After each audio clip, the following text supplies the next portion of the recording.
I am Jerome Teelucksingh from the Department of History at the University of the West Indies in St. Augustine.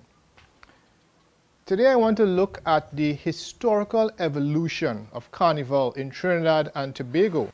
I want to examine some of the European influences that were involved in the development of our Carnival. Include the arrival of the French during the 1780s, and later on the British. When the British came, these two European immigrant groups affected the historical evolution of our Carnival in Trinidad and Tobago.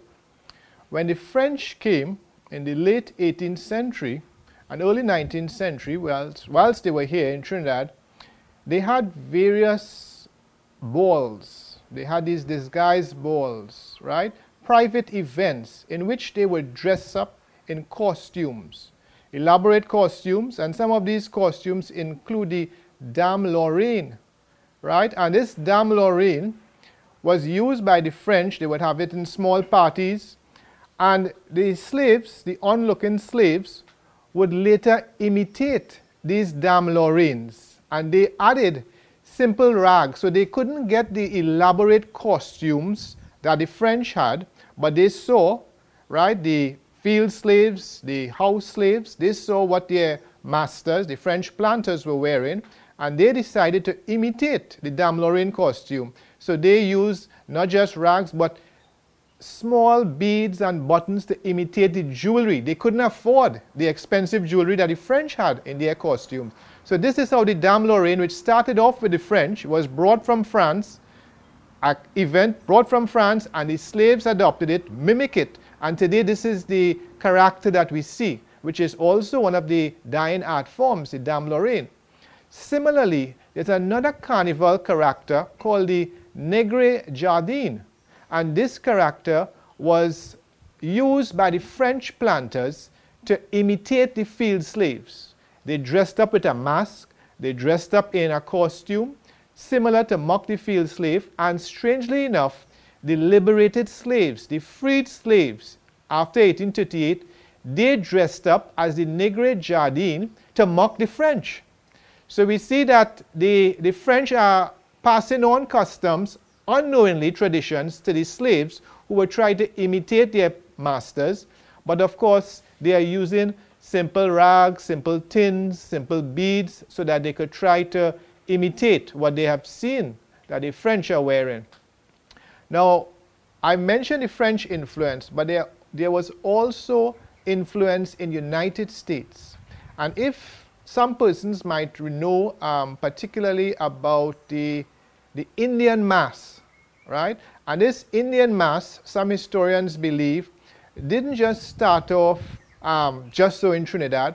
They believe they imitated the Black Indian mass from the Mardi Gras in New Orleans.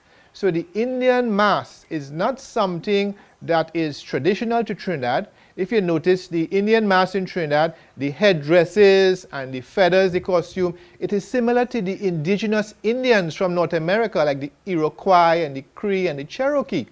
So this is something from Mardi Gras in New Orleans, which has found its way into Trinidad and Tobago's mass. So we see the U.S. influence. There's also another Carnival character known as the Minstrel. The Minstrel, who would have the white face and their hats and their nice pants and shirts. These minstrels are also from the United States. Early 20th century, we adopted these minstrels. There's another Carnival character that we see regular, the clowns. These clowns would come from not just the United States, but the European influence, right? They are very common in Europe, the jesters, as you know, the court jesters. So that we in Trinidad, we have tried to imitate some of these characters and incorporate them in our Carnival. Now, another influence was the sailor mass. And this is very common in Trinidad and Tobago. And this sailor mass, it comes from the British, French, and United States naval ships.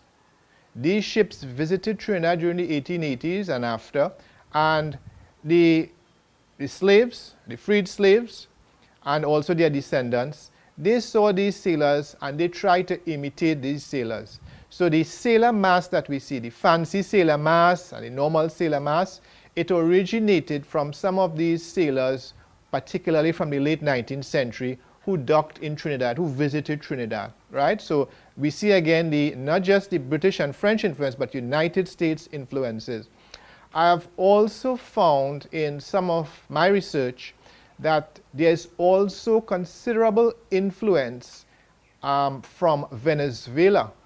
And there is a character that we hardly see known as the Boroquit. And the Boroquit, some of you all might know, is a character that seems to be riding on a donkey. And Boroquit comes from the Spanish word boroquito, or small donkey. And this comes from Venezuela. So most likely the Spanish from Venezuela would have come across here into South Trinidad, and they would have brought this mass into Trinidad. And the Boroquit, some people have said, also incorporates some of the Indo-Trinidadian culture, right? So I am not sure how true that is, but I know for sure it has.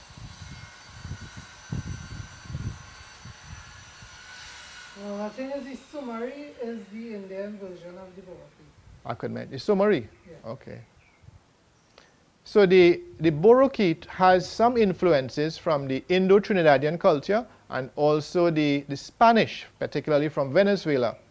Also, coming from Venezuela is a kind of Indian mass, the wild Indians, the Warahoons. This Indian mass came from the South American continent, and it became incorporated into our carnival. But this again is a dying tradition. Strangely enough, the Indian mass includes not just the wild Indian or the fancy Indian, but it also includes black Indian, African Indian. So there's a lot of various varieties of these types of Indians. And of course, the Indian mass in Trinidad tries to imitate some of these Indian chiefs from the United States, right? Their cultures. So it's a real potpourri. Our carnival is a potpourri. You cannot say that it comes from one version or one strand, of culture, but it's a potpourri, a mixture of culture. And this is very important. Now, what I have also found in my research, which is very interesting, is this concept of good and evil in our carnival. And we see this with the devil mask, the jab, the jab molassie, the bookman. All these things, would depict the devil. It would depict evil. And sometimes there's a fight between good and evil. Sometimes like the dragon. The dragon, sometimes when the dragon sees a pool of water, the dragon is afraid to cross the water because it's holy water and creates a sort of drama. So it's this depiction with good and evil. Even the bookman who comes to read the book about those souls who will be going to the devil, you want to see if your name is on that book. So the carnival is also a depiction of good and evil. There are these biblical themes, these religious themes, because in the Quran, in the religious texts, in the Bible, we see this constant interplay of good and evil. So many people tend to overlook that. Now, what I have found in the research and the books that are currently available is that the type of costumes have changed and evolved over time. And I will give you a good example. There is something called the cow mask, the cow bands. We would see them before. They used to be on Carnival Monday. And mostly employees from the abattoir would have celebrated this, and then later on the other persons celebrated the cow band. They dressed up as the cows, and they made these costumes. The headpiece depicting the cow with the horns was made out of homemade paper mache. Now, we often don't see costumes like that. Often costumes are imported from abroad. It's plastics and sequins and beads and things. But these cow bands, people were dressed up as cows. They would use the paper mache to make the headpiece, and they would have a robe. And sometimes the robe might be made out of rice bags, simple rice bags they could have found anywhere, and they would stick plantain leaves on these rice bags. And this would be the cow. Now, very interesting in these cow bands, it wouldn't just be the cows moving around like real cows, but they would have a matador. And that shows a strong Spanish influence, because when you think about bullfighting, you're thinking Spain. So these cow bands evolved. It wasn't just people dressed up with simple costumes, but you actually had a matador, and the cow was moving around trying to get to the matador, and the matador enticing the cows. So we are seeing a Spanish influence, but this, what I'm trying to say is that the homemade costumes, they are dying art form. These days, they are very expensive. It's very expensive even to join a carnival band, thousands of dollars, right? Before it was free for everybody. And I will give you a good example about how carnival was for the masses. The freed slaves, they would form their own bands and use their own instruments, simple instruments they could have found. The Moko Jambi, which is a common character in today's carnival and other celebrations, it has its origin from West Africa. The Moko comes from, it means one of these West African gods, and Jambi comes, it was used by the slave to mean spirit, right? So that Moko Jambi, spirit. And the Moko Jambi is supposed to be protecting people in the village and thing. And the Moko Jambi it's a good example of the African traditions being incorporated in our carnival, the Moko Jambi. Now I should also mention too that some of these carnival characters, their names, their very names are associated with the French, like jab jab. It comes from the French word, a French patois word.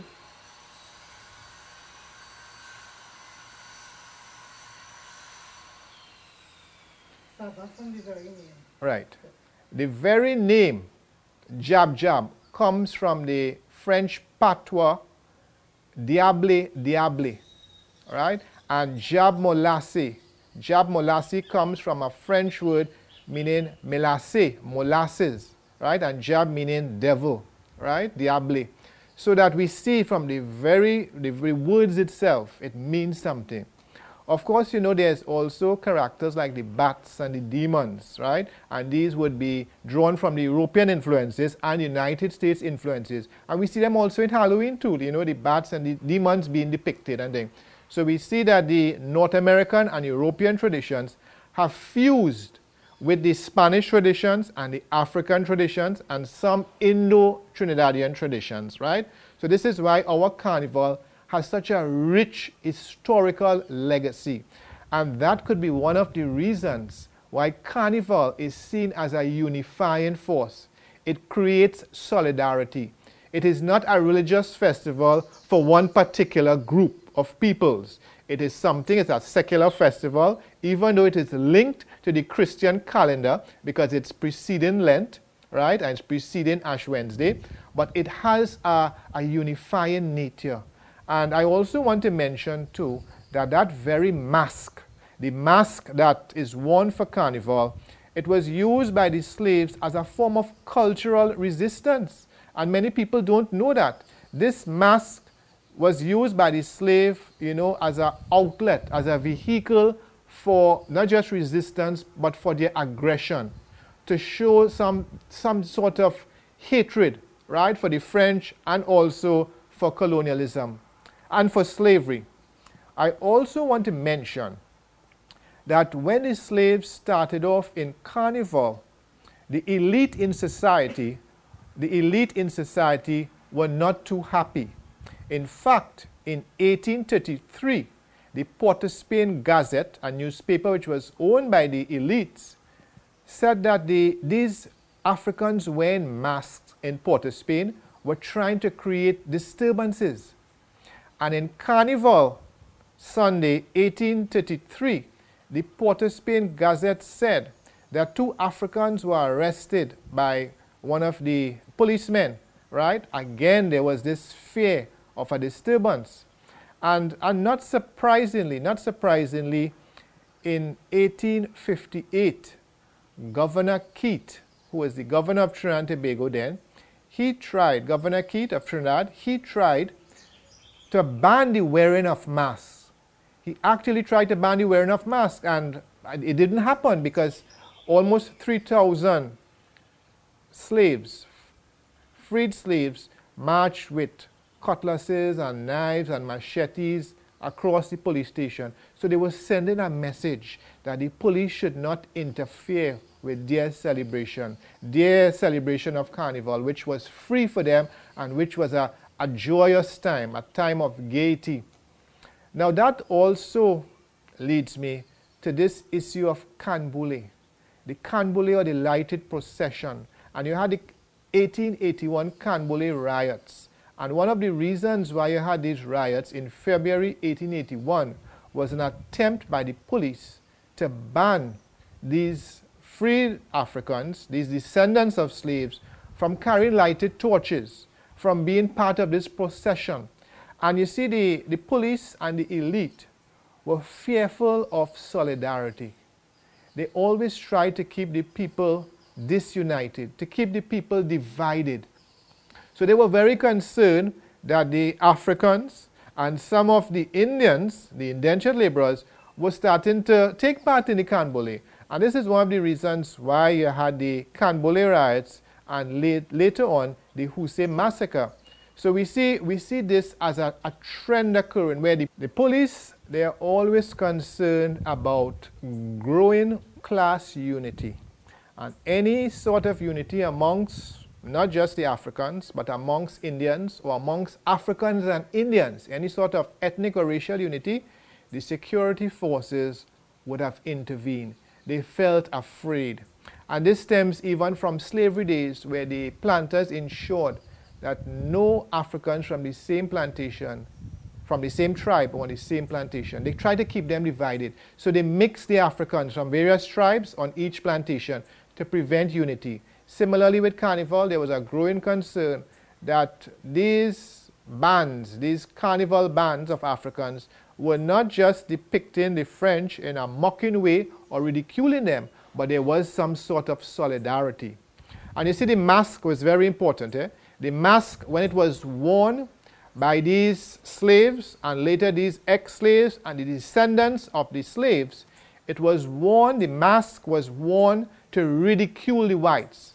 It was worn also to hide the anger. It was worn to vent their hatred against the system of slavery, the system of colonialism, the type of rule that was occurring, the neglect. So many people need to understand the power of that mask. That mask, you're ridiculing the elite, the rulers, the planters, but nobody is able to see who is doing it. You're sort of anonymous behind the mask, and this gives you the freedom, right, so that you cannot be tracked down later. So the mask in Carnival, not just in Trinidad and Tobago, but throughout the Caribbean, has a very important role. It is not simply part of a costume, right? It depicts a sort of resistance. You're against the system, right? So I think we need to understand that mask in Carnival. It's very important, and it should not be seen as something trivial or an accessory, right? Now, traditional mask is a dying art form. And traditional mask, when I mean traditional mask, I don't just mean the characters like the bats and the demons and the imps. I don't simply mean the cows or the wild Indians or fancy sailor masks. But when we talk about traditional masks, we are also talking about the material that went into making these costumes. For instance, the borokit. To make the borokit, you would need sometimes, you need to be skilled in the art of wire bending. You need to know about paper mache. You need to know about bamboo, the use of bamboo. Even some of the imps and devils or demons would have a whip. And that whip long time used to be made out of plaited hemp. Right? You don't see that again. These days, if they have a whip, it's made out of plastic. Right? Present day. People wouldn't go through that trouble. Sometimes they don't want to endure that trouble. They don't have the time sometimes, because we are so busy in today's society, to sit down and make costumes from material around us.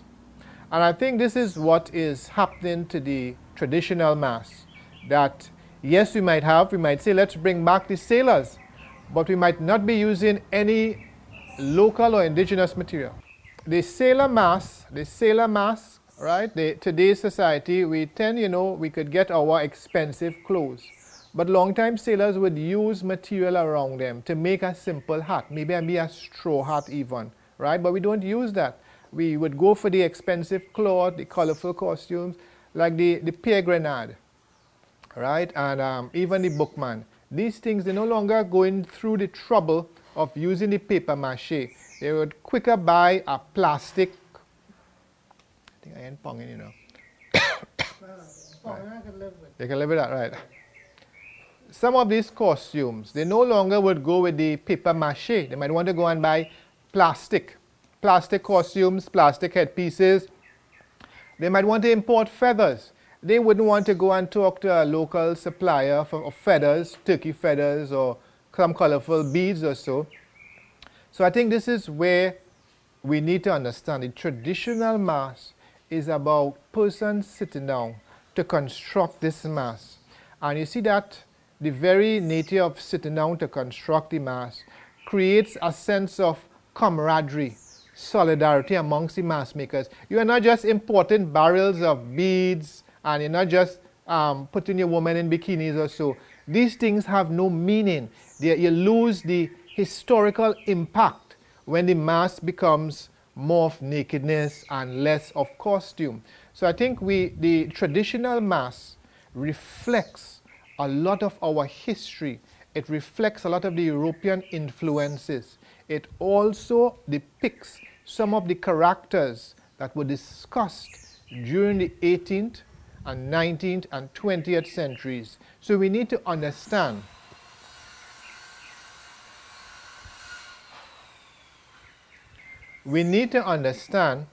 that the evolution of our masks, the evolution of these costumes are very important because it is linked to our history of Trinidad and Tobago. It is not simply costumes. These are part of our folklore. These are part of our historical origins. And these costumes also reflect issues of slavery, post-emancipation. How did these ex-slaves celebrate customs? How did these ex-slaves try to resist slavery? How did they oppose their masters? So I think that the younger generation, especially those in primary and secondary schools, need to try during their carnival celebrations, not just make the costumes, but try to understand the history behind the costume, the history behind the mask. And that is very important to understand. Why did this person create this costume? What does this costume depict? Where did it come from? Does it have African origins? What is the meaning of jab jab? What is the meaning of jab molasses? Because many times you ask somebody to describe a mokojumbi and they would simply say somebody on stilts, somebody who is on high stilts, somebody who could dance on stilts. And they don't understand the historical importance of the mokojumbi, right? So I think we need to try to re-educate our citizens, because it is very important that traditional mask is not lost forever. And it's very important that we go into our history and try to recreate some of these traditional mask characters so that the tourists, I will continue there, because I want to, these closing sentences, I'm going to talk about the tourists and also the carnivals abroad. Yes. You know, and that is critical. Okay. Right. Lisa.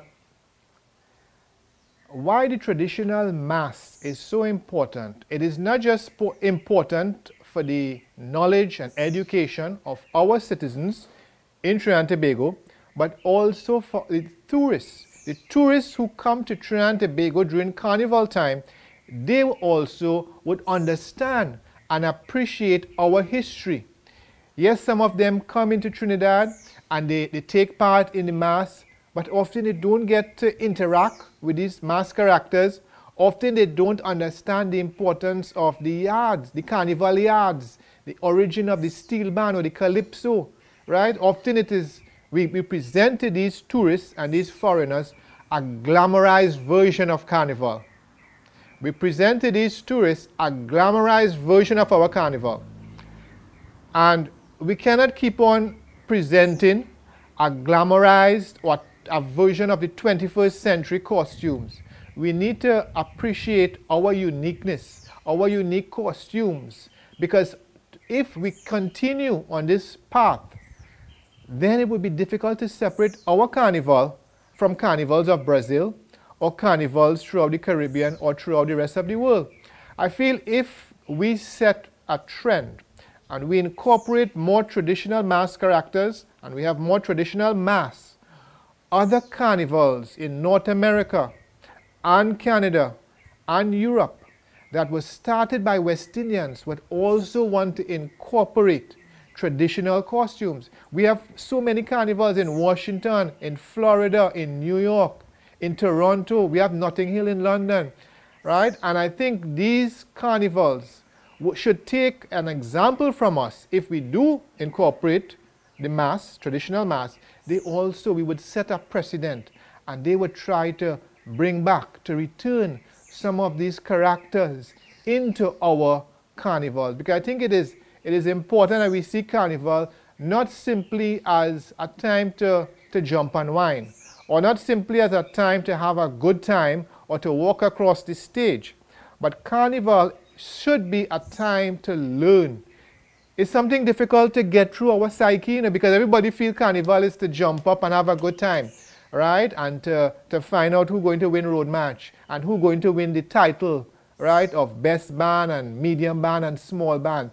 But I think we need to revisit this concept of carnival and find out the roots of carnival. Where did carnival come from? What it meant to the slaves? What it meant to the early Indo-Trinidadians? We also need to ask ourselves, how did the ethnic minorities participate in carnival? And I think this is something that we often miss. How did the French Creoles, the local whites, the Chinese, the Syrians, the Portuguese, the few Jews we have in Trinidad and Tobago, how did these ethnic minorities contribute to carnival? How did these ethnic minorities participate in carnival? Did they see this carnival as something as African, an African tradition, something that the slaves and ex-slaves did? Did they stay away?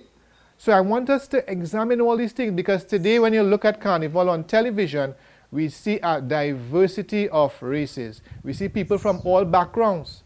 Carnival never started off as that. Carnival started off as the elite. It was taken by the slaves and made popular amongst the masses.